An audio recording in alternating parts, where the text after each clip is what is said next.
Sabi ko ibabalik din namin yan, pero hahaluan namin to ng malaki ang tinapyas niyang ano ni Kong Kong. Malaki-laki pala yung binuno mong ano Kong ha. Ginawa ko. Ayan. Meron na din niya. Oh, ito.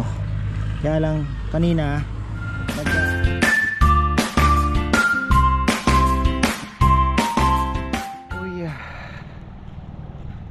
sa beautiful day mga ka-farmer. Ayan, nagdilig kami kahapon dito ng mga avocado ni Rowan at may kumakain. Ayun lang. Ano na nangyari sa inyo? Uod? Ano ba to? Uod, buwisit. Uod. Sabi ko na eh. Ito ang iniingatan natin dapat. Sundan pa ako. Ay nako. Uy, ba't sandok yung dala mo? Ibigay mo yan kay Lolo. Tingnan niyo yung puwet, no? Sarap kagatin, no? Tingnan niyo. Ay, yung puwet na yan. Ang sarap kagatin talaga. Punta ka na doon. Ayaw na lang. Bahala ka, iitim ka lalo. Nignig ka na nga eh. Punta ka doon kay mama. Ito lagi kong inisilip-silip. Piniligan ko din to kahapon. Tingnan ko yung ano. Papa. Egg. So egg. Oo, egg yan. Eggshell. Kailangan natang tiligan. Pero basa pa naman. Ganda oh. Lalabasan na po yung ano. Iyak-iyak na naman yung mga kalaban natin ah. Punta ka na doon. Hindi ka nga pwede sumama. Mainit na. Halika, away tayo dito. Makaikot sa batang ito ah. Halika dito. Tingnan mo, nakapaka na naman. Mainit na. Last gis na. Yan, tuloy natin yung vlog mga ka-farmer. Ako yung nag-iipon ng kailangan diligan to. Ito yung sinasabi ko. Pag naka ano po, pag naka alam nyo na, paso, kailangan lagi nyo chine-check talaga. Kasi hindi nyo alam ano na, wala na palang tubig. Kaya naglalagay tayo ng mulching. Ayan. Ito yung aking avocado. Magma-mulching na ako. Sana ano tayo. Ito hindi ko kaya. Linagyan ko muna ng pero meron akong nabili na karolyo. 1 meter by 1 meter siguro ang ano natin. Ko-cover na natin yan. Tapos palalagyan ko ng net para hindi madisgrasya. Tapos may ipapaputol ako ditong maliit na ano. Papalitan natin na ng di ko alam kung anong pwedeng ilagay. Yellow kayumito siguro. Actually dalawa ang pwedeng singitan dun eh. Ayan, paputol na natin. Yellow kayumito, pwede naman.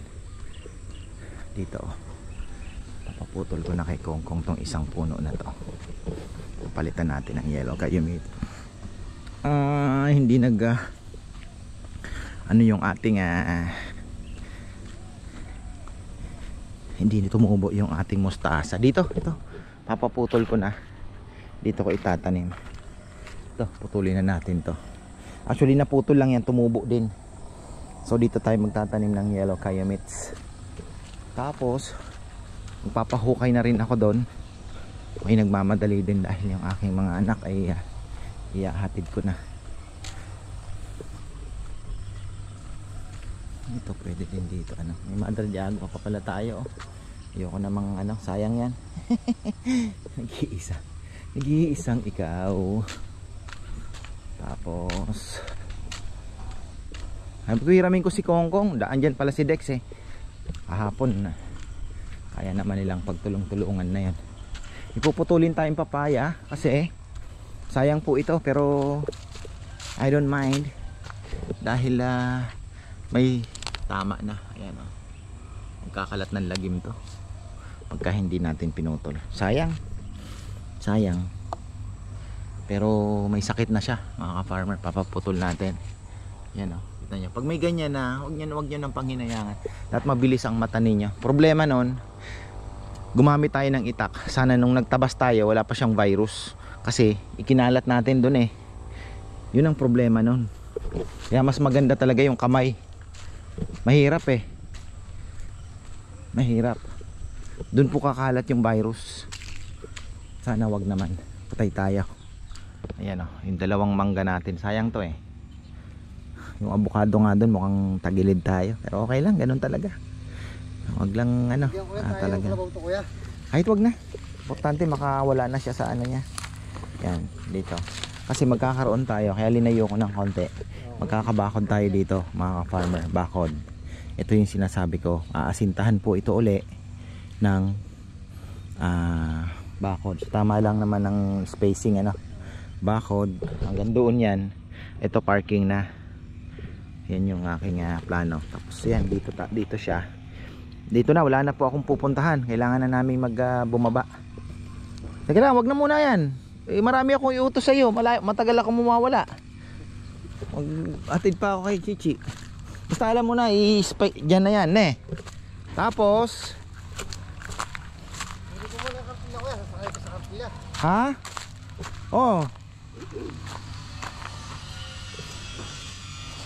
May papaputol ako sa yung puno. Halika.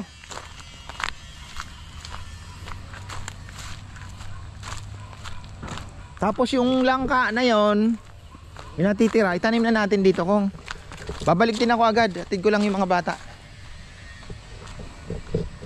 Marami din akong gagawin din eh. Kailangan natin putulin yung isang papaya. Sayang, may bunga. Hindi ka pa maggagata ng papaya? O kahit di sa sardinas? Bibigyan kita sardinas. Ito, tingnan mo, dilaw na. Pag ginayaan natin yan, mahaba na naman to. Wala eh, nadisgrasya, nagka-virus. Puputulin natin yan. Pakalalim mo yung putol. Tapos yung langka, total, naputol na siya. Dito muna itanim. Oo, dito na. Tuwid nila doon. Oo. Ne. Oh, markahan mo na. Yan. Pero yun, gagandahan mo yung kanin. Okay. Medyo maluwag. Tapos Maluwag talaga yung ginawa ko dyan. May yung hinalo ko na lupa. Pero wag na, hukayan mo lang muna. Saka mo na ilatanim. Basta puro hukay ka lang muna ngayon eh. Pagdating ko na, saka natin nanin kasi maglalagay tayo ng special soil. Ha? Ha? Ituturo ko muna sa'yo. Oh, layo nang narating nung kalapate ah. Ayaw pa pumasok. Ha? Tapos ito, kailangan din lagyan ng vermicast. Saka yun oh, itong putulin natin to. Lalagyan natin to ng yellow kayumito. Itong isang to. Oo. Putulin mo lang sagad na. Tapos papalitan natin. Tataniman natin ng yellow kayumito dito. May ano niya. Oo. Yellow kayumito? Oh, sabi ko sa iyo eh. Ngayon ka lang nakakita, murado lang alam mo no? Hindi, meron din kami nakukuha kulay yellow kuya. Yun. Tapos dalhin mo na yung mga seedling dito na yung nakatambak dito. Tatanim natin doon sa taas. Yung lahat doon kuya? Oh, yung kakao, yung ano, ne. Yung dito. Yun doon, wag mo na muna. Hayaan mo na, oo. Laki-laki ang huhukayin. Ayan po, ganyan kalaki. Halos 1 meter ang diameter. Sabi ko, ibabalik din namin yan, pero hahaluan namin to ng organic matter, mga nabili natin. Ito dito, patay tayo dito ah. Dito oh. Isa sana dito. Tapos isa pa doon. Isa hindi na alanganin na pala na. Ano kaya?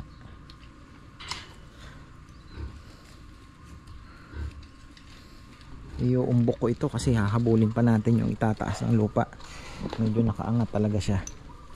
Tataas natin ng kaunti para iwas waterlogging na din. Tapos lalagyan ng mulching. Medyo matagal ang preparasyon pero sure ball tayo. Tama lang yung ano niya. Sa langka, tsaka ay sa langka sa mangga.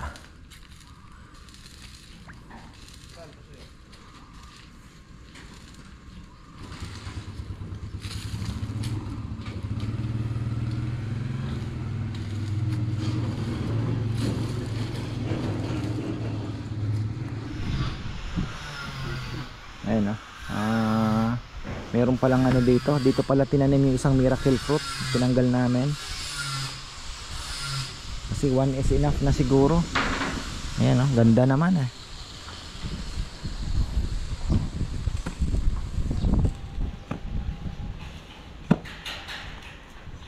Ayusin pa namin to. Ito kailangan tanim ano. Kailangan matambakan din itong ano. Nagtutubig yan pagka tag-ulan. So kailangan ang purpose natin mapaganon na. Hindi ko alam kung maganda dito malagyan ng grass ano. Tapos ang matitira lang yung mga puno ay tatanim natin dito. Tapos maganda sana grass. Kaya lang another gastos na naman. Pero maganda kung makikip natin puro grass na lang ang mailagay din.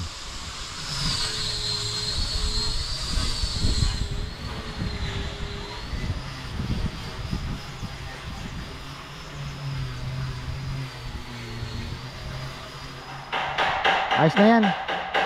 Swelo ng avocado kanyan. Ganyan talaga ang pagtanim kong. Kasi binibigyan natin ng espasyo yung ugat na makaarangkada. Kasi pagka tinanim mong ganun lang ang hukay, tapos matigas yung lupa. Hindi tatagalan siya kuya. Ay hindi, makakagalaw gaano. Okay, tatagalan siya lalaki. Oo. Yan talaga. Hindi naman sa pinahirapan kita.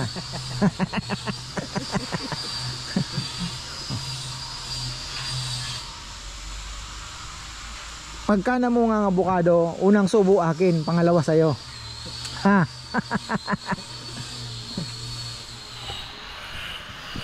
Two down. Malaki ang tinapyas niyang ano ni Kong Kong. Malaki-laki pala yung binuno mong ano Kong ha. Ha? Parang gumagawa ka ng swimming pool ano, galing ha. Bagay yung lupa hindi ganong medyo malambot na mabasa-basa pa no.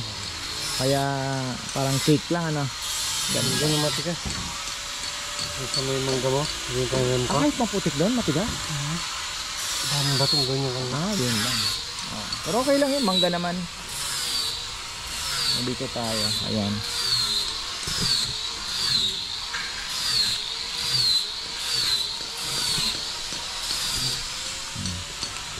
Ito sana. Ha?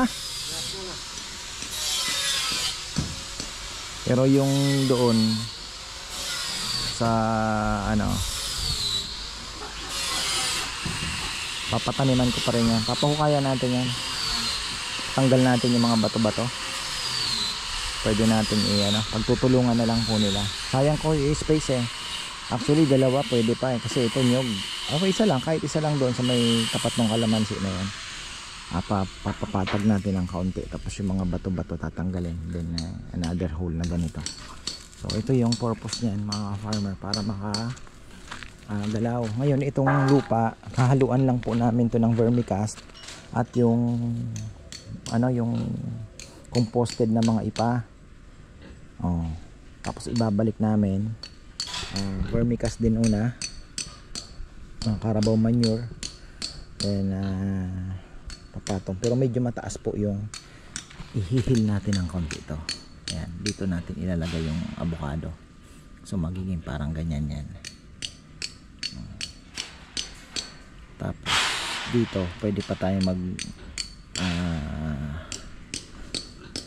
paikot nya, pwede natin hukayan ng paikot na parang ganon, tapos gaganon ng gaganon para kung magdidilig ka dito nutrients, pwede ka maglagay ng abono doon sa paikot nya.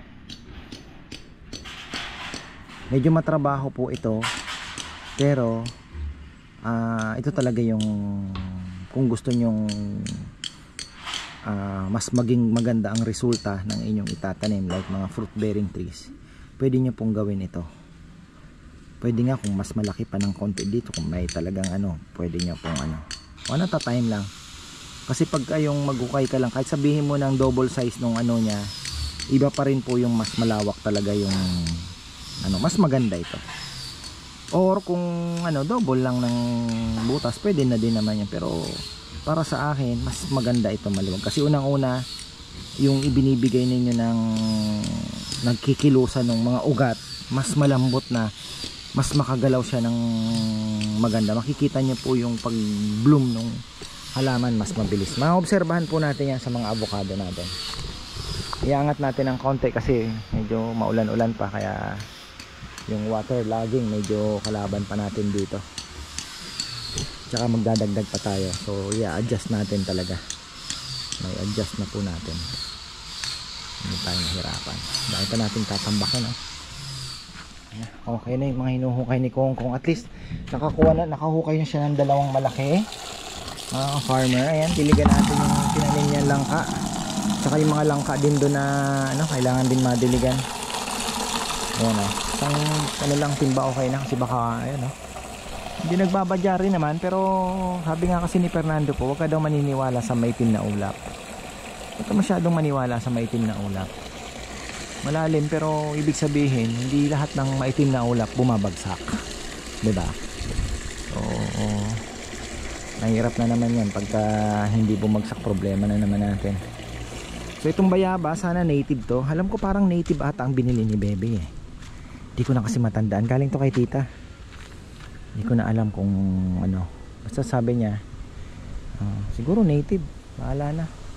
Pero bibili din kami ng guapol, kaya nagpapatanim na ako kasi ayoko na pong matambak pa yung mga seedlings natin, diba? Kung ano, ayoko nang matambakan na, ang dami.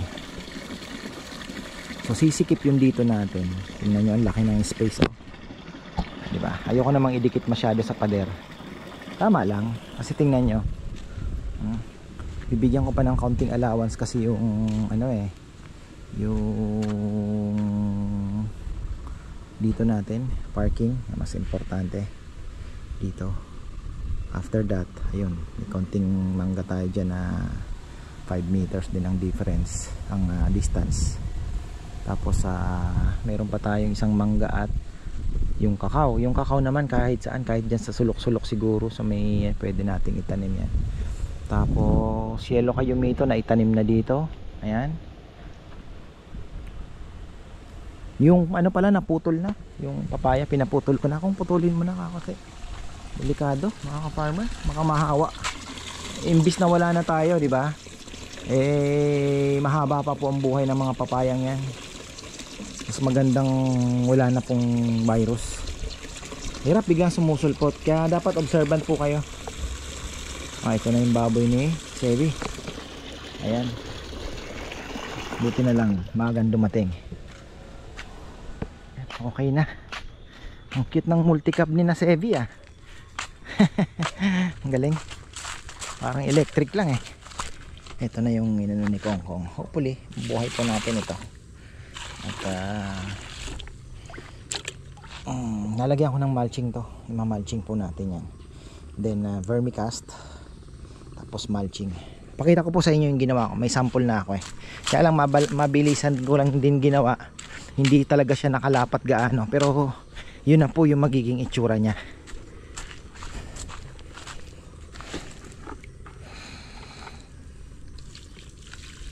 Dilig lang natin just in case na hindi tayo ulanin, at least nakapagdilig tayo. Yun ang pinaka-importante.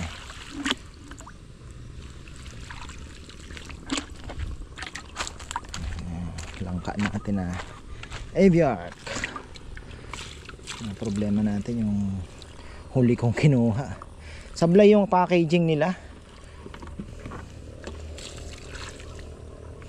Mahal pa naman ang aviark dito sa daming scammer. Nagnanakawan sila ng videos. Farmer, ingat po kayo sa Facebook. Nagnanakawan ng videos. Di mo alam kung sino ang may original na hawak nung video. Yung original na naggumawa ng video po, kanino talaga. Ang hirap dahil ang dami pong scammer. Basta yung mga auto reply, tapos pagka yung comments pinindot nyo, walang comment pong nag-a-appear pero may nakalagay na mga comments, yan na yan, scammer po yan, nagnanakaw ng videos. Ayan, ito na yung ating yellow kayumito. Ayan, pinutol na po yung dapat putulin. Ang ganda ng nyug dito. Ayan o, yellow kayumito.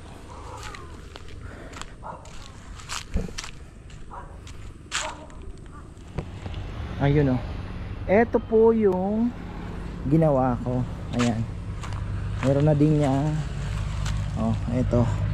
Kaya lang kanina nag-ano ako, yung mga bata nanggugulo, kaya i-ano pa natin to, ayusin po natin para lumapat talaga mismo yung mga lupa. Ito lumapat. Ito nakarolyo po to, ginupit ko lang. Tapos yun, tansyahan na lang, 1 meter by 1 meter. Ang kinaganda po nito, actually ito, ang pinakagamit po nito, actually mas magagamit niyo po to hindi sa tag-ulan, sa tag-init. Kasi ang kinaganda nito, kunyari magdidilig kayo ng hindi naman mabili, ano kumbaga parang every 3 days lang, hindi basta-basta po mag-evaporate yung inyong dinilig kasi may cover siya. Yun po yung pinaka ano yan. At the same time, yung mga damo din sa paligid hindi tumutubo, isa pa yon. Tapos yun nga, yung sa summertime hindi kayo mahihirapan gaano, hindi kayo kumbaga kampante kayo na kahit 2 times a week lang kayo magdilig ay uubra yung inyong pagdidilig mga farmer. So ayan, ang mga lalagyan natin, ito ating rambutan na gumaganda. Tapos may nabili akong seedless avocado ulit. Seedless avocado mga farmer yan. Ang ganda ng ating rambutan, sana magtuloy-tuloy po ito. Ang dami pong mga bagong dahon, sanga. So hayaan na natin muna siyang kumapal ng kumapal. Pagdating ng panahon ay mamumunga. Ayan. Sana, di ba? Yan ang ating inaasahan. Umaasa tayo. So ayan mga ka-farmer, okay na tayo at at least napakita ko na po yung ating preparasyon din sa mga itatanim. Yung mga malalaking hole na pinapagawa ko, mga avocado po ilalagay ko doon. Mga avocado. Mga mangga hindi ko na pinaganon, mahihirapan si Kongkong, kawawa. Pero advice ko sa iba, yung mga nag-uumpisa, ganun po ang gawin ninyo. Kaya lang ako, ayoko namang mahirapan gaano si Kongkong at nag-iisang dishwasher natin yan mga farmer.